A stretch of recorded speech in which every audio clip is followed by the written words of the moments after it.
ঐতিহাসিক ৰংঘৰৰ বাকৰিৰ পৰা আজি ৰাইজৰ দলৰ সভাপতি তথা শিৱসাগৰৰ বিধায়ক অখিল গগৈয়ে জাতীয় জাগৰণ যাত্ৰা আৰম্ভ কৰে। গায়ন বায়নৰ সুৰেৰে আৰম্ভ হোৱা এই যাত্ৰাত শিৱসাগৰৰ নানা অঞ্চলৰ জনসাধাৰণৰ ব্যাপক অংশগ্ৰহণ লক্ষ্য কৰা যায়। এই জাতীয় জাগৰণ যাত্ৰাৰ মূল লক্ষ্য হ'ল নতুন অসম গঢ়াৰ পৰিকল্পনা গঢ়ি তোলা, বিদেশী সমস্যা স্থায়ীভাৱে সমাধান কৰাৰ দাবী উত্থাপন আৰু খিলঞ্জীয়া নেতৃত্বৰ ভিত্তিত অসমক আগবঢ়োৱা। ৰাইজৰ দলৰ শীৰ্ষ নেতৃত্বই স্পষ্টকৈ কয় যে আহি থকা 2026 বিধানসভা নিৰ্বাচনৰ আগত পঞ্চায়ত পৰ্যায়ৰ পৰা ৰাইজৰ মাজলৈ জাতীয় সমস্যাবোৰ পুনৰ কঢ়িয়াই নিয়াই জনমত গঢ়ি তোলাই এই যাত্ৰাৰ প্ৰধান উদ্দেশ্য। দলটোৱে আশা প্ৰকাশ কৰিছে যে আশানুৰূপ ফলাফল লাভ কৰিব পাৰিলে অসমীয়াক এটা পেছাদাৰী জাতি হিচাপে গঢ়ি তোলাৰ দায়িত্ব ৰাইজৰ দলেই গ্ৰহণ কৰিব। শিৱসাগৰত পঞ্চায়ত নিৰ্বাচনত আশানুৰূপ সাফল্য লাভ কৰিব নোৱাৰাত ৰাইজৰ দলৰ চিন্তাধাৰাৰ পৰামৰ্শত নতুন কুচকাৱাজ হিচাপে এই যাত্ৰা আৰম্ভ কৰা হৈছে। উজনিৰ পৰা নামনিলৈ ৰাজ্যজুৰি চলিবলগীয়া এই জাতীয় জাগৰণ যাত্ৰাৰ জৰিয়তে পঞ্চায়তৰ পৰা তৃণমূল পৰ্যায়ৰ ৰাইজৰ মাজলৈ দলটোৱে নিজৰ নতুন সংকল্প, নতুন ৰাজনৈতিক প্ৰেক্ষাপট আৰু পৰিকল্পনা লৈ যাব বুলি অখিল গগৈয়ে ঘোষণা কৰে। আজিৰ পৰা ৰাইজৰ দলে নিৰ্বাচনী প্ৰচাৰ আৰম্ভ কৰিছে। আজিৰ পৰা ৰাইজৰ দলে নিৰ্বাচনী প্ৰচাৰ আৰম্ভ কৰিব খুজিছে আৰু নিৰ্বাচনী প্ৰচাৰ আৰম্ভ কৰিবৰ কাৰণে যি ৰণদংকা, নিৰ্বাচনী প্ৰচাৰ আৰম্ভ কৰিবৰ কাৰণে যি ৰণদংকা, সেই ৰণদংকা আমি আজিৰ পৰা আৰম্ভ কৰিছোঁ। ৰণদংকা আৰম্ভ কৰিছোঁ। ক'ৰ পৰা আৰম্ভ কৰিছোঁ? অসমীয়া জাতিৰ গৌৰৱৰ আটাইতকৈ গৌৰৱোজ্জ্বল ঐতিহ্য ৰংঘৰৰ পৰা আজি আমি ৰাইজৰ দলে নিৰ্বাচনী ৰণদংকা আৰম্ভ কৰিছোঁ। এই ৰণদংকা অকল ৰাইজৰ দলৰ কাৰণে ভোট বিচৰাৰ ৰণদংকা নহয়, অসমীয়া জাতিৰ অস্তিত্ব ৰক্ষা কৰাৰ ৰণদংকা। আমি ক'বলৈ আহিছোঁ যে যোৱা ৭৮ বছৰ ভাৰতৰ স্বাধীনতাৰ পাছত অসমীয়া জাতিয়ে একো নাপালে। এতিয়াও 250 টকাৰ বৃদ্ধ পেঞ্চন, 300 টকাৰ বিধৱা পেঞ্চন আৰু 1250 টকাৰ অৰুণোদয় আঁচনিৰ কাৰণে আমি হাহাকাৰ কৰি থাকিব লাগে। এই অৱস্থাৰ আমি পৰিৱৰ্তন বিচাৰোঁ আৰু এই অৱস্থাৰ পৰিৱৰ্তন কৰিবৰ কাৰণে আমি ৰংঘৰৰ পৰা আজি সংকল্প ল'বলৈ আহিছোঁ যে যদিহে সঁচাকে 2026 চনত ৰাইজৰ দলৰ চৰকাৰ হয় বা ৰাইজৰ দলৰ সহযোগত চৰকাৰ হয়, অসমত থকা বিদেশী জাতি, ধৰ্ম, বৰ্ণ, ভাষা নিৰ্বিশেষে বিদেশী এজন এজনকৈ বিচাৰি অসমৰ পৰা প্ৰত্যেকজন বিদেশীক আমি বাহিৰ কৰি দিম। এই প্ৰতিশ্ৰুতি আৰু এই সংকল্প আমি ৰংঘৰৰ বুকুৰ পৰা ল'বলৈ আহিছোঁ। এজন অসমীয়া হিচাপে, গৰ্বিত অসমীয়া হিচাপে আৰু এজন গৰ্বিত আহোম মানুহ হিচাপে আমি এই সংকল্প ইয়াত ল'বলৈ আহিছোঁ। 1 নম্বৰ। 2 নম্বৰ, আমি ইয়াত ল'বলৈ আহিছোঁ যে যিবিলাক মানুহ আপুনি দেখিছে যে অসমীয়া জাতিৰ সুৰক্ষাৰ কথা কৈ থাকে বিজেপি দলে, কিন্তু সদায় অকল হিন্দু মুছলমানৰ ৰাজনীতি কৰে। আমি এবাৰ ক'ব খুজিছোঁ যে নহয়, অসমীয়াক যদি সঁচাকৈ সুৰক্ষিত কৰিব খুজিছা, অসমৰ 6 জনগোষ্ঠীৰ জনজাতিকৰণ কৰি দিয়া। আমাৰ মৰাণসকল, আমাৰ মটকসকল, আমাৰ আহোমসকল, আমাৰ চুতীয়াসকল, আমাৰ কোচ ৰাজবংশীসকল, আমাৰ আদিবাসী চাহ জনগোষ্ঠীসকল, আমাৰ কলিতাসকল, আমাৰ নাথ যোগীসকল আৰু আমাৰ মদাহী জনগোষ্ঠীৰ লোকসকল, যিসকল অসমৰ খিলঞ্জীয়া মানুহ, প্ৰত্যেকটো জনগোষ্ঠীক আমি জনজাতিকৰণ কৰি দিওঁ আৰু জনজাতি ৰাজ্যৰূপে ঘোষণা কৰি দিওঁ। তেতিয়া অসমৰ ৰাজনৈতিক অধিকাৰ কেৱল আৰু কেৱল খিলঞ্জীয়াৰ হাতত থাকিব। কোনেও কাঢ়ি লৈ যাব নোৱাৰিব, কোনেও কাঢ়ি লৈ যাব নোৱাৰিব। এতিয়াৰ নিচিনাকে আহি লগে লগে অচ্যুত সিংঘাল ইয়াত মুখ্যমন্ত্ৰী বা অচ্যুত সিংঘাল ইয়াত আহি যিকোনো সময়তে আহি এজন মন্ত্ৰী হ'ব নোৱাৰিব, তাকো জলসিঞ্চন মন্ত্ৰী, এইটো হ'ব নোৱাৰিব। অসমীয়া জাতিৰ প্ৰকৃত অৰ্থত সাংবিধানিক সুৰক্ষা ৰক্ষিত হ'ব। তাৰ পাছত আমি ক'ব কৈছোঁ যে অসম চুক্তিৰ 100% ৰূপায়ণ কৰিব লাগে, বিশেষকৈ 6 নম্বৰ দফাটো 100% ৰূপায়ণ কৰিব লাগে। 4 নম্বৰ আমি ক'ব কৈছোঁ আটাইতকৈ ইম্পৰ্টেণ্ট কথাটো যে নাগালেণ্ডৰ মাটি যেনেকৈ সুৰক্ষিত হৈছে, বাহিৰৰ মানুহে ল'ব নোৱাৰে, তেনেকৈ আমাক 371 ক ভাৰতৰ সংবিধানৰ অনুচ্ছেদ অনুসৰি অসমীয়া মানুহৰ মাটি পুৰা সুৰক্ষিত কৰি দিয়ক। আৰু অসমৰ মাটিৰ তলত থকা তেল, কয়লা যিমানবিলাক আছে সেইবিলাকৰ অধিকাৰ অসমবাসীৰ কৰিবৰ কাৰণে এতিয়া ONGC বা অইল ভাৰত চৰকাৰ কোম্পানী বা বাহিৰৰ পৰা এটা কোম্পানীয়ে লগে লগে তেল ওলোৱাৰ লগে লগে মালিক হৈ যায় নে নাই?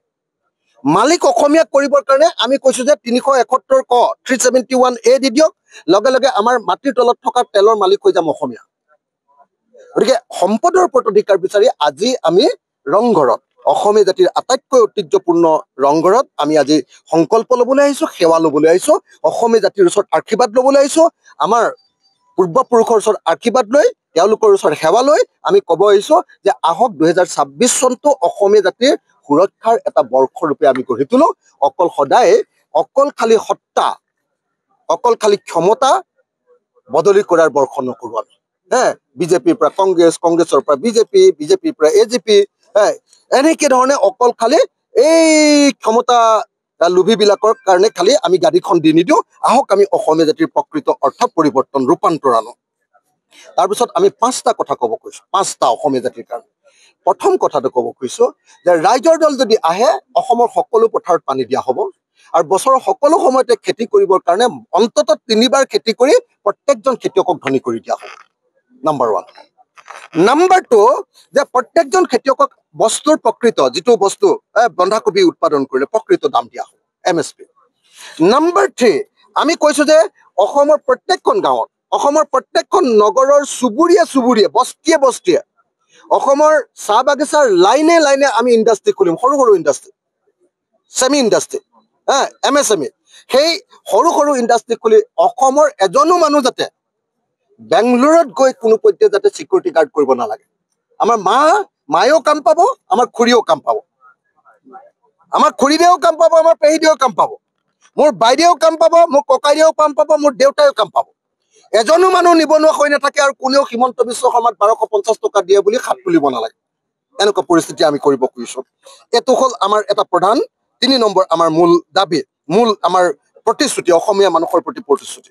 আজি আপোনালোকে চাওক, মই এই চোলাটো কিনিছোঁ, আজিৰ দিনটোত এই চোলাটো কিনিছোঁ অনলাইনত। মোৰ পেণ্টটো কিনিছোঁ মই আপোনাৰ আমাজনত আৰু চোলাটো কিনিছোঁ ফ্লিপকাৰ্টত। পইচাটো গৈছে আমেৰিকালৈ। অসমৰ মানুহৰ হাতত অসমৰ মানুহৰ বজাৰখন নাই। আমি আমাৰ বজাৰ অম্বিকাগিৰিয়ে কিমান আগতে কৈ গৈছিলে যে পথাৰ আৰু বজাৰ যিটো জাতিৰ হাতত নাথাকিব সেই জাতিয়ে কেতিয়াও নিজৰ ভৱিষ্যত গঢ়িব নোৱাৰে। গতিকে আমাৰ হাতলৈ বজাৰ আনিবৰ কাৰণে আমি চেষ্টা কৰিছোঁ। তাৰপাছত আপোনালোকে চাওক যে ভাৰতবৰ্ষৰ কোনখন ৰাজ্যৰ মানুহৰ আটাইতকৈ বেছি ইনকাম? গোৱাৰ। তেওঁলোকৰ একো নাই, অকল টুৰিজিম আছে। আমি অসমক টুৰিষ্ট ৰাজ্য ৰূপে কৰিব খুজিছোঁ আৰু আমি অসমৰ প্ৰত্যেকজন নাগৰিকক প্ৰফেশ্যনেল। এতিয়া হিমন্ত বিশ্ব শৰ্মাই কি কৰিছে? আনৰ ওপৰত নিৰ্ভৰশীল। 1250 টকা লোৱা নাচাবা, 250 আমাৰ চৰকাৰৰ প্ৰতি কোনো পধ্যে নাচাবা। আমি হিন্দু মুছলমানৰ কাজিয়া লগাই থাকিম, সেইবিলাকত খালি হাত তালি বজাই থাকিবা। আমি কি ক'ব কৈছোঁ যে নহয়, আমি হিন্দু মুছলমান খ্ৰীষ্টান জৈন সকলো জাতি ধৰ্ম বৰ্ণ কাৰ্বি বড়ো সকলো মিলি, কলিতা কোচ ব্ৰাহ্মণ আহোম সকলো মানুহ মিলি অসমীয়া জাতি গঢ়িম। চাহ শ্ৰমিক থাকিব, সকলো মানুহ থাকিব, অনুসূচিত জাতিৰ লোকসকল থাকিব, সকলো মানুহ থাকিব। আমি সমিল মিলৰ অসম গঢ়িম। কিন্তু সমিল মিলৰ অসমত প্ৰত্যেকে কাম কৰিব লাগিব, পেচাদাৰী কাৰণে যোগ্য কৰি তোলে। কোনোবা এগৰাকী মহিলাই যদি কাৰোবাৰ ঘৰত কাম কৰিবলৈ যায়, এতিয়া যদি তেওঁ মাহটোত 3000 টকা পাইছে, তেতিয়া তেওঁ 20,000 টকা পাব। কেলে? আমি তেওঁক কেনেকৈ ভাত ৰান্ধিব লাগে সেইটো আমি ধুনীয়াকৈ ট্ৰেইনিং দি পঠিয়াই দিম। নাৰ্ছ কৰিবলৈ গৈ টকা 8,000 পাইছে, আমি নাৰ্ছক এনেকুৱা ধুনীয়া ট্ৰেইনিং দি পঠিয়াম যে সেই নাৰ্ছগৰাকীয়ে 30,000 টকা পাব। ড্ৰাইভাৰ কৰিবলৈ যোৱা মানুহজনে 12,000 টকা পাইছে, আমি ইমান ধুনীয়া ড্ৰাইভিং চৰকাৰৰ পিনৰ পৰা তেওঁক শিকাই পঠিয়াম যে সেই ড্ৰাইভাৰজনে একদম মানে আত্মমৰ্যাদা সহকাৰে জীয়াই থাকিব পাৰিব। একদম টাই পিন্ধি বা অসমীয়া গামোচা লৈ তেওঁ ড্ৰাইভিং কৰিব, গৰ্বিত অসমীয়া হ'ব। এতিয়া কি? মালিকৰ গালি খোৱা ড্ৰাইভাৰ, হয়নে নহয় কওক? আমি তেনেকুৱা এখন গৰ্বিত অসমৰ অস্তিত্ব ৰক্ষা কৰিবৰ কাৰণে আজি আমি ৰংঘৰত শপত ল'বলৈ আহিছোঁ। এয়াই আমাৰ শপত, এয়াই আমাৰ সংকল্প। আজি আমি চাওলুং চুকাফা আৰু অসমীয়া জাতিৰ গঢ়াৰ আমাৰ পূৰ্বপুৰুষসকল তেখেতসকলৰ ওচৰত আমি সেৱা কৰিম আৰু সেৱা কৰি কম যে আপোনালোকে যি বৰ অসম গঢ়িব খুজিছিলে সেই বৰ অসমৰ সপোন লৈ আকৌ এবাৰ আমি সংকল্প লৈছোঁ। আহক আপোনালোকে আমাক আশীৰ্বাদ দিয়ক আৰু সঁচাকৈ আমি এখন আচল ভাল অসম, য'ত প্ৰত্যেকজন অসমীয়া মানুহে ধনী হ'ব, তেনেকুৱা এখন অসম গঢ়ি তুলিব। শিৱসাগৰৰ পৰা Farid Ali, news desk report.